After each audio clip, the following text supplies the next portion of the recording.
Namaskaram everyone, this is Pooja Majumdar and today we are going to discuss about most important एक अध्याय कह सकते हैं जो कि चैप्टर है, जो कि सिटीजनशिप पे है, जो जिसको कहते हैं द इंडियन सिटीजनशिप। कैसे उसको आपको एक्योर करते हो या कैसे सिटीजनशिप आपको मिलता है, उसके बारे में डिटेलिंग्स आज के क्लास में हम एड्रेस करने वाले हैं।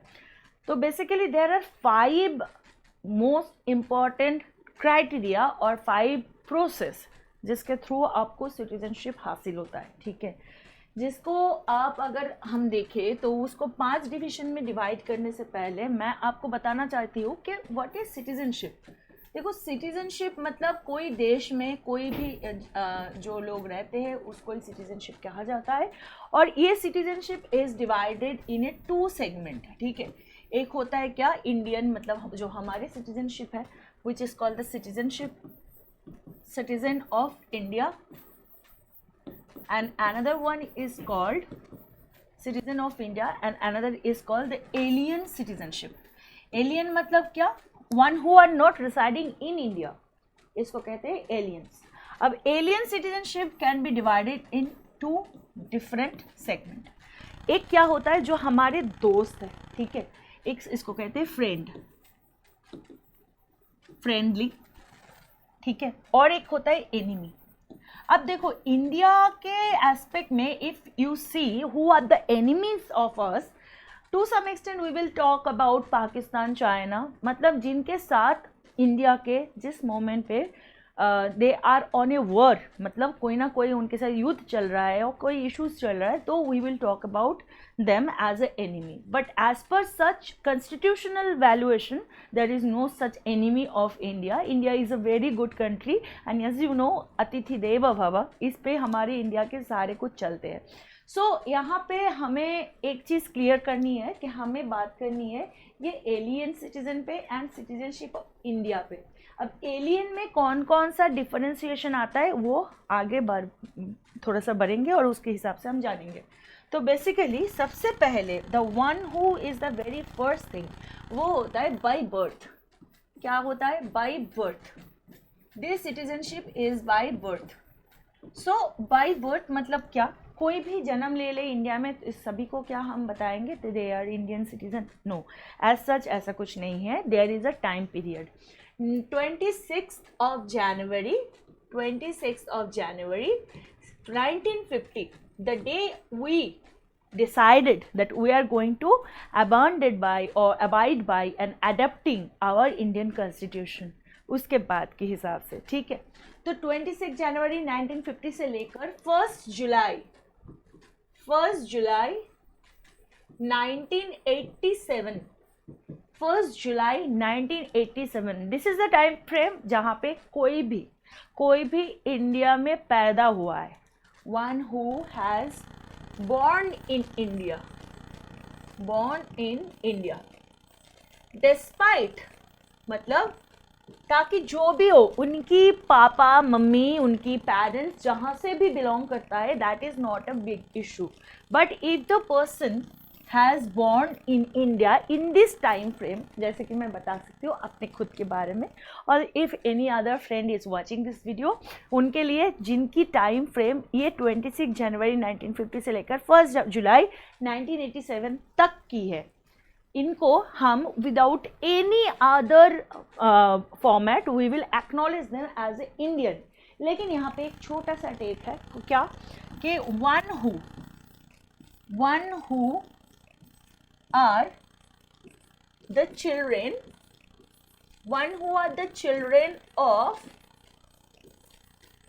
of what, जो जैसे चिल्ड्रन हैं जिसके बच्चे फॉरेन डिप्लोमेट जो है उनके बच्चे, एंड द चिल्ड्रन ऑफ यहाँ पे फिर से वो बात कहूँगी कि एनिमी एलियन से जो बच्चे बिलोंग नहीं करते, they all are by birth will be known as a citizen of India. This is the first thing, by birth. The second thing is coming here, by descent. What? By descent, by descent. अब descendant मतलब क्या होता है? क्या either मेरे पापा या great grandfather they will be from the same area, तो यहाँ पे जो देखा जाएगा वो है फर्दर। ठीक है, फर्दर मतलब क्या?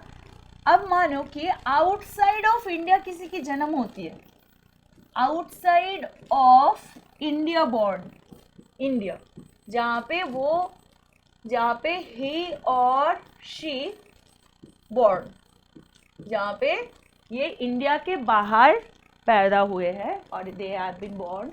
लेकिन यहाँ पे क्या देखा जाएगा? There is also time frame that is 26 of January 1950 से लेकर 10th December 1992। This is the time frame, you can see ना। 26 ऑफ जनवरी से लेकर 10 दिसंबर तक अगर कोई बच्चे आउटसाइड ऑफ इंडिया बॉर्न होता है और एट द टाइम, अगर at the time of his or her birth, at the time of his or her birth,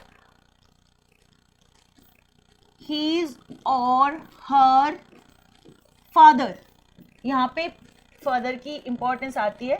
his or her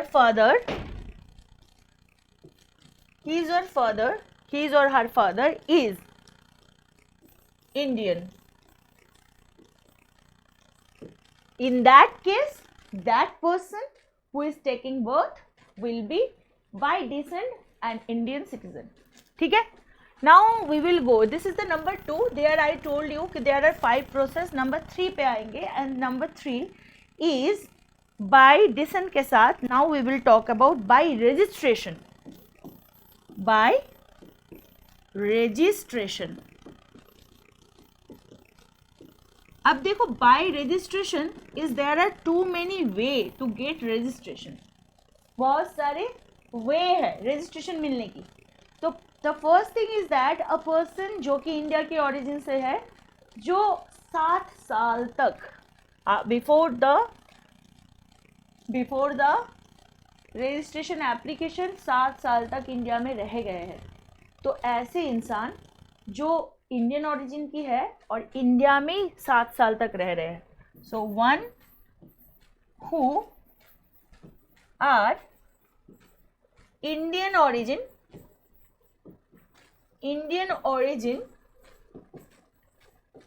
and residing in India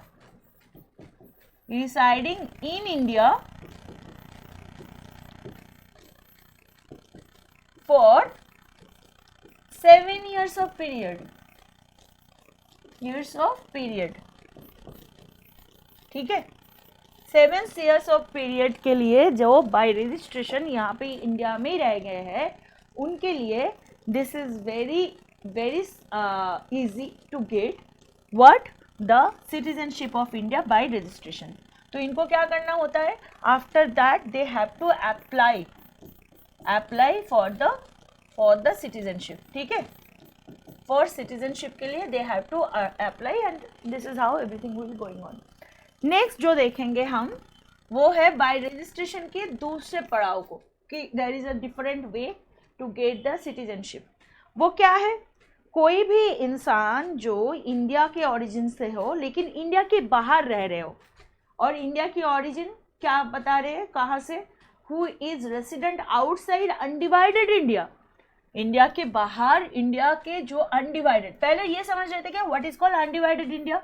1947 से पहले अगर इंडिया की बात कहा जाए तो India used to be like Pakistan, India with Bangladesh, ये पूरा हो गया क्या? Undivided India. So one person who residing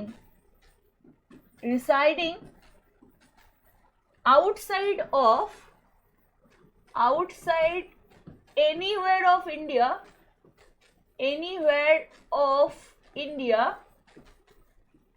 जो कि अनडिवाइडेड, ये जो इंडिया है इसके साथ, इसके बाहर रेसिडेंट रहा है, रेसिडेंट रहा है अनडिवाइडेड इंडिया के बाहर, है ना। तो ऐसे इंसान जो कि इंडियन ओरिजिन है, who is Indian origin, they can also apply for registration, और इस registration के through they can become the Indian citizen, right? Now the next way, next में हम देखेंगे ऐसे लोग जो कि married to Indian, कोई भी मतलब भारतवासी से जिसकी शादी हो चुकी है और इंडिया में 7 साल तक 7 years residing in India. So we can take an example of Sonia Gandhi, है ना, the High Commissioner of Indian National Congress. Sonia Gandhi के केस में she was married to Rajiv Gandhi and she is there in India for 7 years and more. So she had definitely registered herself as a Indian citizen.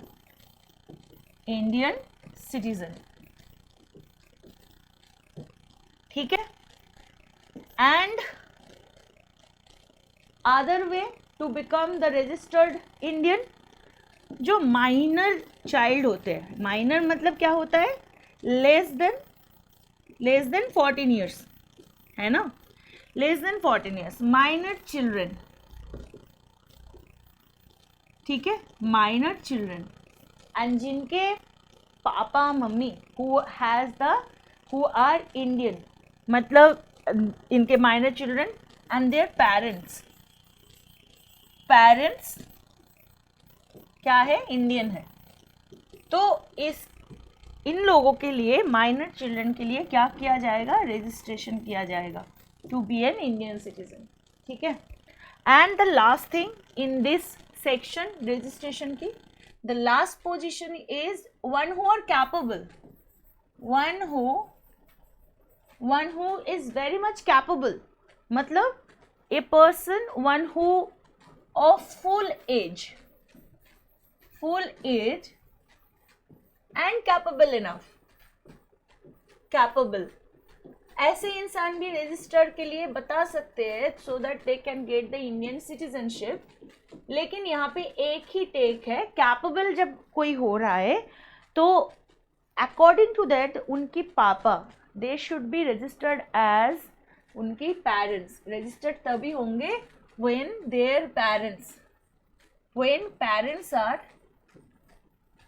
parents are registered as citizen of India. मैं यहाँ पे I would like to repeat this thing again. One who are full age and capable, one who are not minor, at the time of their registration, their parents should be what? उनके papa mummy एक registered citizen होना चाहिए, भले ही वो बाहर से आए ना, it doesn't matter. If his or her parents is a registered citizen at the time of his application, वहाँ पे भी ये registration के थ्रू क्या इंडिया के सिटीजनशिप उनको मिल सकता है, ठीक है. नेक्स्ट क्या बताएं, क्या किस पे बात करेंगे, क्या अनदर टाइप, मैंने बोला कि रजिस्ट्रेशन का भी कुछ डिफरेंस होता है. फिर आता है हमारे पास क्या, number 4, what is called by naturalisation.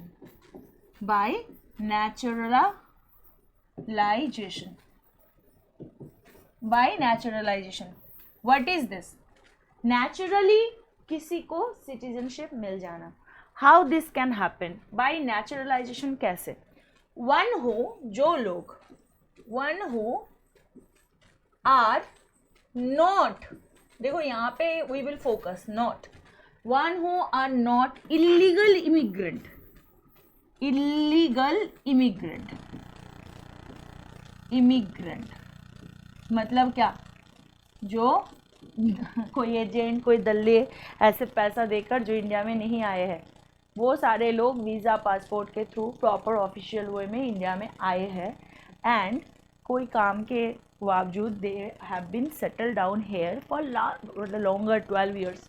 मतलब इलीगल इमिग्रेंट है और 12 साल के लिए 12 इयर्स ये इंडिया में क्या कर रहे हैं, रेसिडेंट है, रिसाइडिंग कर रहे हैं, रह गए हैं, ठीक है, जो कि इलीगल इमिग्रेंट नहीं, डेफिनेटली जो हमारे सिटीजनशिप अमेंडमेंट एक्ट था इनके ऊपर ही लागू होंगे। अगर ये इलीगल नहीं है तो प्रूफ देंगे, अगर इलीगल है तो कुछ नहीं कर सकते, उनको नहीं मिल सकता। सो 12 इयर्स इंडिया में रेसिडेंट रहा है तो दे ऑटोमेटिकली बाय नेचुरलाइजेशन, नेचुरली इनको इंडिया की जो सिटीजनशिप है, इंडिया की जो सिटीजनशिप है वो दिया जाएगा। And the last type of Indian citizenship, getting Indian citizenship, if India acquire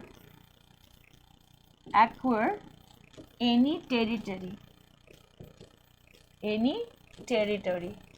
देखो इसका मतलब क्या है कि भारतवर्ष को ये नहीं करना आता या नहीं करेंगे, because we India as per as we as a country India know very well कि कोई भी चीज़ को जुल्म से या ज़बरदस्ती किसी को नहीं हटाया जाता है।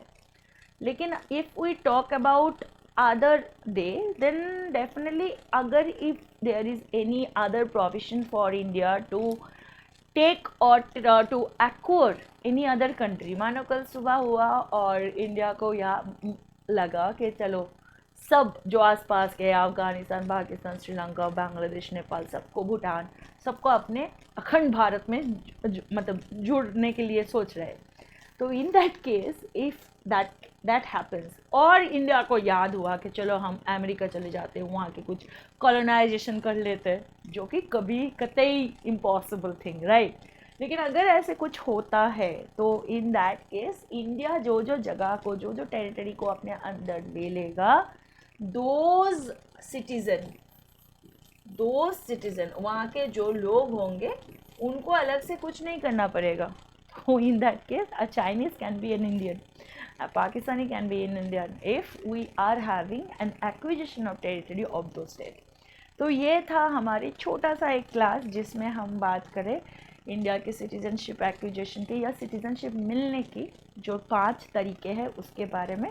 तो let me know about your thing from in the comment section, क्या आपके आसपास में, आपके जान पहचान में, या आप खुद कौन सी कैटेगरी में आते हो, category number 1, 2, 3, 4, 5, just let me know in the comment section. फिर से ऐसे कुछ छोटे मोटे इम्पॉर्टेंट टॉपिक्स को लेकर हाजिर होंगे मुश्किल आसान में। तब तक के लिए bye bye, take care and जय हिंद।